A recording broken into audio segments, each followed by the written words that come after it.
The silence in the boardroom of the world's largest technology company was broken by laughter from the back of the room. CEO Richard Maxwell had just mocked 28-year-old Maya Wilson's presentation on the future of virtual reality. "No one will want to wear headsets for computer games, Maya," the boss said dismissively. 2 weeks later, Maya was fired. 5 years later, Maxwell Technology was on the verge of bankruptcy, and the CEO lay in hospital, partially paralyzed by a stroke. The board of directors called Maya back as the company's last hope. Her rejected vision was now a $400 billion industry, and the company had just 72 hours to survive. But Maya had a shocking condition for her return, one that would change everything about how the tech giant operated. 5 years ago, Maxwell Technology headquarters, San Francisco. And this is how augmented reality will transform not just gaming, but healthcare, education, and workplace training, Maya Wilson concluded, gesturing to the impressive 3D projection displaying her vision for Maxwell Technology's future. "We have a 3-year window to establish market dominance before competitors catch up to our technical capabilities." The presentation room fell silent. Maya had spent 6 months developing her comprehensive AR strategy, building working prototypes, and creating detailed market analyses. At 28, she was the youngest director in the company's history, having been recruited from MIT, where she'd completed dual PhDs in artificial intelligence and human-computer interaction. CEO Richard Maxwell leaned back in his chair at the head of the table, tapping his Mont Blanc pen against his notepad. His expression shifted from polite interest to barely concealed amusement. "That's certainly imaginative, Maya," he said finally. "But people don't want to wear bulky headsets to check their email or play games. The future is in improving our existing smartphone ecosystem, not science fiction." Maya maintained her composure, though her heart sank. "The prototypes are already much smaller than you might think, Mr. Maxwell. Our research shows that adoption would—" "Our research," Maxwell interrupted, "shows that our shareholders expect steady growth based on proven technologies, not speculative ventures that might pay off in some distant future." He closed his folder decisively. "Let's focus on reality, not virtual reality." Several board members chuckled at the wordplay, while others studied their notes, avoiding Maya's gaze. "Thank you for your enthusiasm," Maxwell concluded. "We'll table this discussion and move on to the next agenda item." 2 weeks later, Maya was called into Maxwell's office and informed that her position was being eliminated in a strategic restructuring. Her projects were shuttered, her team reassigned, and her access to the company's research facilities revoked. The message was clear. Visionaries who challenged Maxwell's cautious approach weren't welcome. As security escorted her from the building, Maya took one last look at the gleaming headquarters of Maxwell Technology, the company she'd hoped would bring her AR vision to life. "You're making a mistake," she told the HR representative who walked her out. "This technology will change everything." The woman offered a sympathetic but dismissive smile. "I'm sure you'll find a good position elsewhere, Maya. Your credentials are impressive." But Maya didn't want another corporate job developing incremental improvements to existing technology. She wanted to create the future. 3 years after leaving Maxwell Technology, Maya's garage had transformed from a storage space into the headquarters of Reality Redefined, her fledgling AR startup. What she lacked in corporate resources, she made up for in vision and determination. "Hand me the micro-soldering iron," Maya said, not looking up from the delicate circuit board she was modifying. Her small team, 3 brilliant engineers who'd believed in her vision enough to leave safe jobs, worked around the clock to perfect their prototype. "Investor meeting tomorrow?" asked Raj, her chief hardware engineer, passing her the tool. Maya nodded, finally looking up with tired but excited eyes. "Horizon Ventures. If they come through with the Series A funding, we can finally move out of this garage and hire the team we need." Their prototype, a sleek set of AR glasses that looked like ordinary designer eyewear, sat on a display stand. Unlike the bulky VR headsets on the market, Maya's creation integrated seamlessly into everyday life, overlaying digital information onto the real world with unprecedented resolution and battery efficiency. Maxwell just announced their quarterly earnings, said Layla, looking up from her computer. They missed projections again, third quarter in a row. Maya didn't respond. She'd stopped following Maxwell Technology's business updates, focusing instead on her own vision. The rejection still stung, but it had also freed her to create something truly revolutionary without corporate constraints. The next morning, Maya stood before the investors in borrowed office space, wearing her prototype glasses. What you're seeing is live data processing with zero latency, she explained as the venture capitalists experienced her augmented reality system for the first time. Their amazed expressions told her everything she needed to know. This is at least 5 years ahead of anything else we've seen, said the lead investor, removing the glasses, including projects from Google and Apple. 2 hours later, Maya returned to her garage headquarters with a term sheet for $10 million in funding. Reality Redefined was about to become a real company. 2 years later, Consumer Electronics Show, Las Vegas. Maya stood on stage as thousands of attendees watched her unveil Reality Redefined's consumer AR glasses. At $499, they were positioned to become the iPhone of augmented reality, the device that would bring the technology into mainstream adoption. This isn't just a new product, Maya told the rapt audience. It's a new computing paradigm that will transform how we interact with both digital information and the physical world. The presentation was being live-streamed to millions, including executives at Maxwell Technology, where declining smartphone sales and failed attempts to enter new markets had caused the stock to plummet by 40% over the past year. Richard Maxwell watched the live stream from his office, scowling as he witnessed the standing ovation Maya received. The AR glasses he had dismissed as science fiction were now the most anticipated product launch of the year, and Reality Redefined had grown from a garage startup to a company valued at $30 billion. She was right under our roof, muttered Bradley Chen, Maxwell's chief technology officer. We had the technology, the resources, the market position. We could have owned this space. Maxwell waved away the comment. It's a fad. Give it 6 months and people will realize they look ridiculous wearing those things in public. But 6 months later, Reality Redefined couldn't manufacture AR glasses fast enough to meet demand. The applications extended far beyond gaming. Doctors were using them for surgery, engineers for complex repairs, teachers for interactive education. The ecosystem Maya had envisioned was becoming reality, creating an entirely new industry segment worth hundreds of billions. Meanwhile, Maxwell Technology continued its decline. Emergency board meetings became routine as the company lost market share across all divisions. Richard Maxwell's leadership came under increasing scrutiny, but his controlling stake in the company made him difficult to remove. Then came the fateful earnings call, where Maxwell Technology announced its 4th consecutive quarterly loss. During the tense analyst questions, Richard Maxwell suddenly slurred his words and then collapsed on camera. The stroke was severe, leaving him partially paralyzed and unable to communicate clearly. The company's stock plummeted another 30% overnight. Without Maxwell's vision, however flawed, the executive team floundered. Bankruptcy loomed as competitors circled, preparing to acquire Maxwell's valuable patents and customer base for pennies on the dollar. Maxwell Technology headquarters, 72 hours before potential bankruptcy filing.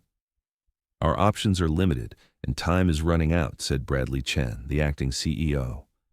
The boardroom, once a place of confident strategic planning, now felt like a war room in a losing battle. The acquisition offers we've received would essentially dismantle the company. The board members, a more diverse group than when Maya had presented 5 years earlier, looked grim. On the table sat a pair of Reality Redefined's AR glasses, a tangible reminder of the future they had rejected. What about a strategic partnership, suggested Diane Winters, recently appointed to represent institutional investors.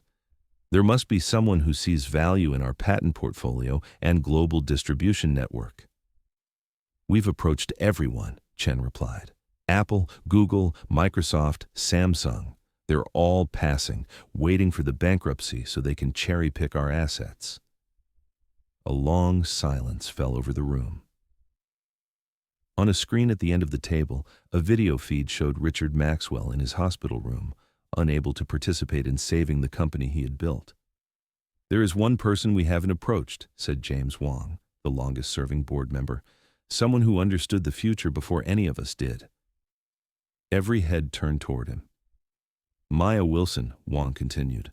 "Reality Redefined is cash-rich after their last funding round, and they need Maxwell's global distribution network to scale faster."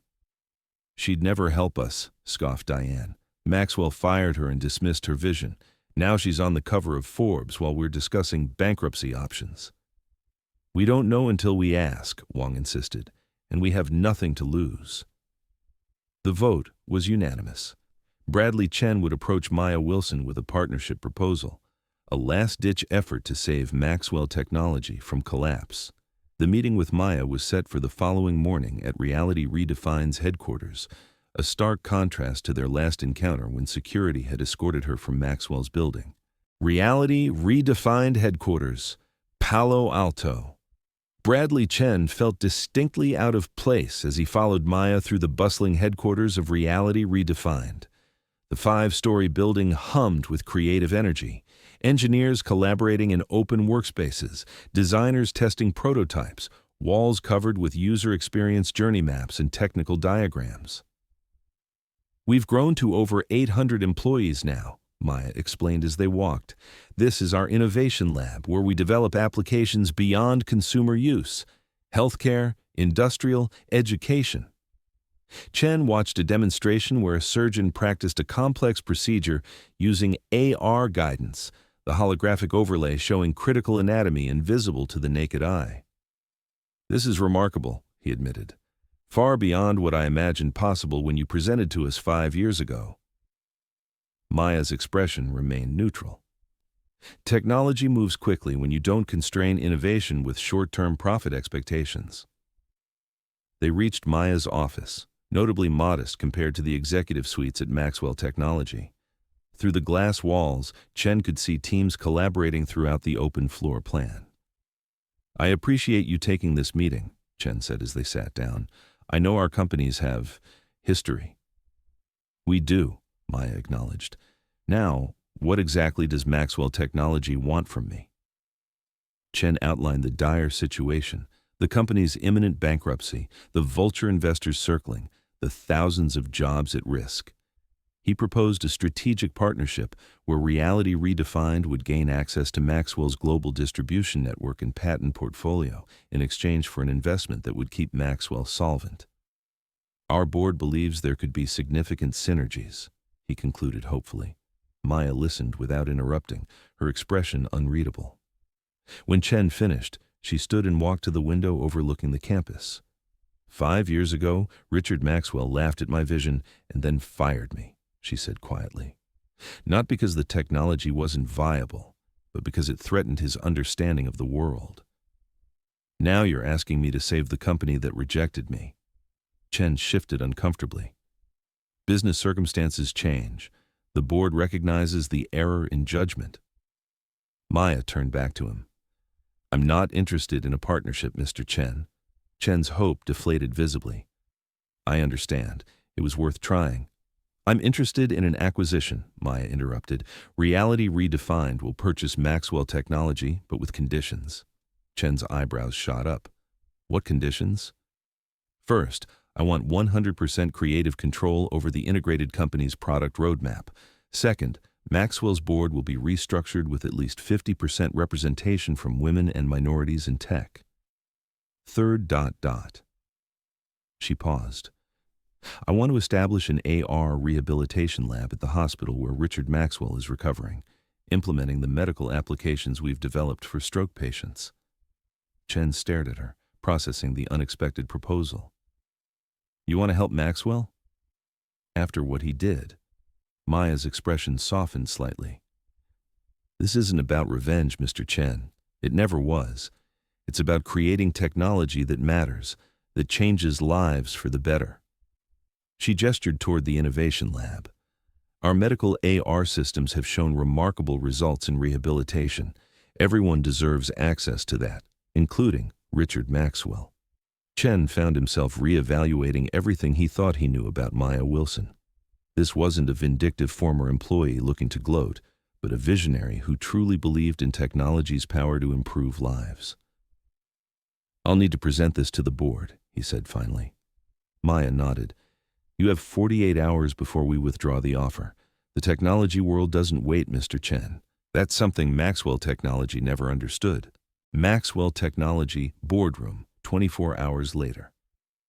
"This isn't a partnership, it's a takeover," argued Diane Winters, pacing along the boardroom window. "She's dictating terms that fundamentally change the company's structure and leadership." "We're 48 hours from filing Chapter 11, Bradley Chen reminded her. "Without this deal, there is no company left to change." The board had been debating Maya's offer for 3 hours. On the video screen, Richard Maxwell watched from his hospital bed, his expression difficult to read due to the partial facial paralysis from his stroke. "What about Richard's legacy?" asked another board member. "This company bears his name." "His legacy," replied James Wong, "will be determined by whether Maxwell Technology continues to exist at all. Maya's offer preserves the company, the jobs, and most importantly, gives us a path forward in an industry that's rapidly leaving us behind." Chen displayed the financial projections. "Even with aggressive cost-cutting and restructuring, we can't compete with Reality Redefined and other AR innovators. This acquisition isn't just about survival, it's about relevance." "And the rehabilitation lab for Richard?" asked Diane skeptically. "Is that genuine or just for show?" "I've researched their medical applications," Chen replied. "Their AR rehabilitation technology has shown remarkable results for stroke recovery. Some patients have regained functions that traditional therapy couldn't restore." The room fell silent as everyone processed this information. Finally, attention turned to the video screen. "Richard," said Wong gently, "you've been listening. This is ultimately your company. What do you think?" With visible effort, Maxwell managed to form words, his speech slurred but understandable. "Maya was right. I was wrong. Take the deal." The admission from a man known for his unyielding confidence stunned the room. Chen nodded respectfully at the screen. "Then we have our answer," he said. "I'll inform Ms. Wilson that we accept her offer." Maxwell Technology. Headquarters, 1 month after acquisition. The building that had once ejected Maya under security escort was now undergoing a transformation as dramatic as the company itself. Walls that had separated departments were being removed to create collaborative spaces. The executive floor, once an isolated sanctuary of corner offices, was being redesigned as an innovation center open to all employees. "The engineering teams from both companies will integrate here," Maya explained to the mixed group of executives following her tour. "Maxwell's hardware expertise combined with our AR software creates capabilities neither company could achieve alone." The transition hadn't been seamless. Some Maxwell executives had resigned rather than report to Maya or adapt to her collaborative leadership style. Others had embraced the change, energized by the clear vision and innovative culture. "We've retained 87% of Maxwell's workforce," reported Layla, now Chief Integration Officer. "Better than projected, especially in engineering and product development." Maya nodded, pleased. She had been clear from the beginning. This wasn't about dismantling Maxwell Technology, but transforming it into something more innovative and inclusive. "What about the quarterly targets?" asked a former Maxwell executive, clearly uncomfortable with the rapid changes. "Shareholders expect results." "We've been transparent with investors," Maya replied calmly. "This quarter is about integration and rebuilding. Our 3-year roadmap shows profitability exceeding Maxwell's best historical performance, but we won't sacrifice long-term innovation for short-term numbers." It was precisely this philosophy, prioritizing vision over immediate returns, that had led to her dismissal years earlier. Now, as CEO of the integrated company, she could implement the strategies that Maxwell had rejected. "This afternoon I'll be visiting the AR Rehabilitation Center," Maya told the group, Anyone who wants to understand our medical division's potential is welcome to join me." The Rehabilitation Center, established at the hospital where Richard Maxwell was recovering, represented Maya's commitment to technology with purpose. It wasn't just a gesture toward her former boss. It was a demonstration of her belief that technological innovation should improve lives, not just generate profits.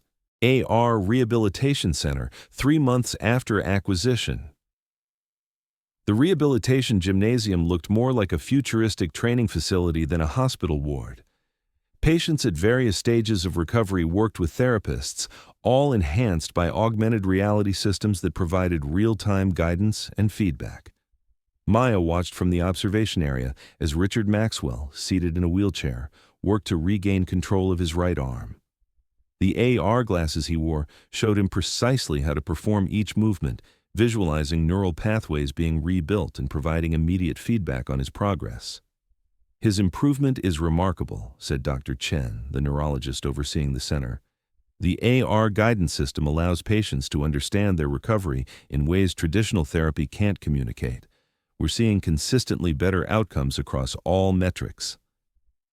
Maya nodded, watching as Maxwell successfully grasped a cup and lifted it to his mouth, a simple action that represented weeks of difficult therapy. "Would you like to speak with him?" Dr. Chen asked. "He's been asking about you." Maya hesitated, then nodded. She approached Maxwell as his therapy session concluded, the therapist discreetly stepping away to give them privacy. "Mr. Maxwell," she greeted him formally. Maxwell looked up, his face still showing the asymmetry of his stroke, but his eyes clear and alert. "Maya," he said, his speech slightly slurred but understandable. "Your technology. Impressive." "Thank you," she replied. "The medical applications were always a key part of my vision for AR." An uncomfortable silence fell between them, the history too complex for casual conversation. "I was wrong," Maxwell said finally, the words clearly difficult for him, both physically and emotionally. "Should have listened to you." Maya hadn't expected this admission, certainly not so directly. The man before her bore little resemblance to the imposing CEO who had dismissed her ideas and ended her career at Maxwell Technology. "The market wasn't ready then," she offered diplomatically. "Timing is everything in technology." Maxwell shook his head slowly. "Number market was coming. I was afraid of change." With visible effort, he added, "You saw future. I only saw past." The honesty of his self-assessment surprised her. Perhaps the stroke had stripped away the corporate armor he'd worn for decades, or maybe facing mortality had changed his perspective. "We're integrating the best of both companies," Maya told him. "Your hardware engineering teams are exceptional. Combined with our AR expertise, we're creating something neither company could have built alone." Maxwell nodded, then asked the question that clearly troubled him most. "Why? Help me? After what I did?" Maya considered the question carefully. "Because technology should serve humanity, not just corporate interests," she finally replied. "Your recovery matters as much as any other patient's. And perhaps because seeing you use the technology you once rejected feels like the right kind of justice." A ghost of a smile appeared on Maxwell's face. "Poetic justice," he agreed. "The student becomes the teacher." As Maya left the rehabilitation center, she felt a sense of closure she hadn't anticipated. Her journey from rejected visionary to industry leader hadn't been about proving Maxwell wrong, but about bringing the right technology to the world at the right time. That her former boss now benefited from that technology completed a circle that transcended corporate politics. Global Technology Conference, 1 year after acquisition. "Today, we're not just launching a product," Maya told the packed auditorium, her voice carrying to the thousands in attendance and millions watching online. "We're introducing a new computing paradigm that will be as transformative as the personal computer or the smartphone." On the massive stage, Maya demonstrated the next generation of augmented reality technology. No longer just glasses, but an ecosystem of subtle, intuitive interfaces that seamlessly integrated digital information into everyday life. Healthcare, education, professional training, creative arts, Every field will be transformed, she continued, as demonstrations played on massive screens behind her. Technology should enhance human capability and connection, not replace or diminish it. In the front row sat the original Reality Redefined team who had believed in her vision enough to join her garage startup. Beside them, in a wheelchair but sitting upright and alert, was Richard Maxwell, attending his first public event since his stroke. The audience erupted in applause as Maya unveiled the final element of the presentation: technology that could be controlled by thought alone, allowing people with physical disabilities to interact with digital and physical worlds in unprecedented ways. This began as a project for our rehabilitation center, Maya explained, but we quickly realized its potential extended far beyond medical applications. When technology truly serves humanity, the possibilities are limitless. As she concluded her presentation to a standing ovation, financial networks reported the company's stock reaching an all-time high. The vision that had once been dismissed as science fiction in a boardroom was now the defining technology of its era. Maya stepped off the stage and approached Richard Maxwell. The former CEO extended his hand, the right one, which months of AR-assisted therapy had helped him regain control of. "Congratulations," he said, his speech much improved. "You've created something remarkable."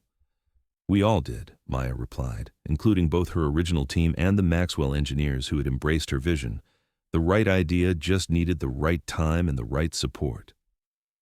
As reporters clamored for interviews and industry leaders waited to speak with her, Maya took a moment to reflect on the journey, from rejected employee to industry pioneer. Success hadn't come from proving someone wrong, but from the perseverance to make her vision reality despite the obstacles. The technology world celebrated her as an overnight success, but Maya knew better.